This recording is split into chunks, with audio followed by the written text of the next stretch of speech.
जब उलझन हो जाए जिंदगी के साथ से तो जुड़ना कहानी वाली रात से। एक समय की बात है, गंगा नदी के तट पर कुछ तपस्वियों का आश्रम था जहां यज्ञवत्सल नाम के ऋषि रहते थे। एक दिन वह नदी के किनारे आचमन कर रहे थे। उसी वक्त आकाश में एक बाज अपने पंजे में एक चूहिया को दबाए जा रहा था, जो उसकी पकड़ से छूटकर ऋषि की पानी से भरी हथेली में आ गिरी।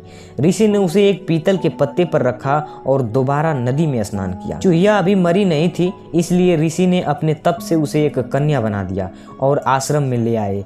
अपनी पत्नी से कहा, इसे अपनी बेटी ही समझकर पालना। दोनों निसंतान थे, इसलिए उसकी पत्नी ने कन्या का पालन बड़े प्रेम से किया।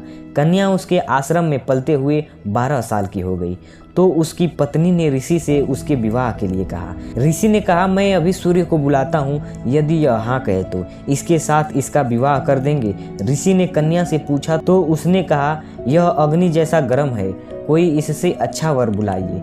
तब सूर्य ने कहा, बादल मुझसे अच्छे हैं जो मुझे ढक लेते हैं। बादल को बुलाकर ऋषि ने कन्या से पूछा तो उसने कहा, यह बहुत काले हैं और कोई अच्छा वर ढूंढिए। फिर बादल ने कहा, वायु हमसे भी वेगवती है जो हमें उड़ाकर ले जाती है। तब ऋषि ने वायु को बुलाया और कन्या की राय मांगी तो उसने कहा, पिताजी यह तो बहुत ही चंचल है, किसी और को बुलाइए।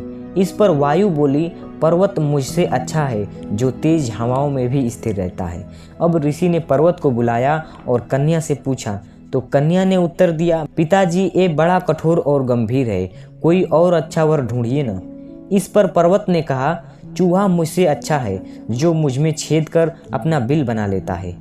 ऋषि ने तब चूहे को बुलाया और बेटी से कहा, पुत्री यह मूषक राज क्या तुम्हें स्वीकार है? कन्या ने चूहे को देखा और देखते ही वो उसे बेहद पसंद आ गया।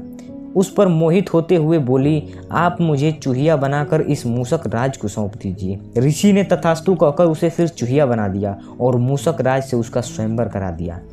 तो दोस्तों, यह कहानी हमें सिखाती है कि जन्म से जिसका जैसा स्वभाव होता है वह कभी बदलता नहीं है।